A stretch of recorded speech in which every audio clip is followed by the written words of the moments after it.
So what is analog horror?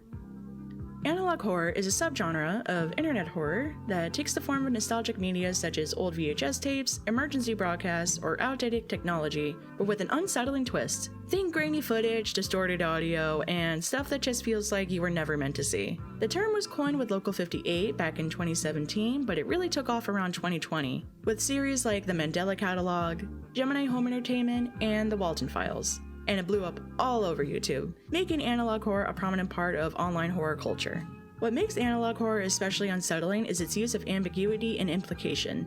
Instead of showing threats directly or overly relying on jump scares, it leans heavily into atmosphere, offering viewers only cryptic, fragmented pieces of a story. This forces audience to fill in the gaps for themselves, which can be more frightening than anything explicitly shown.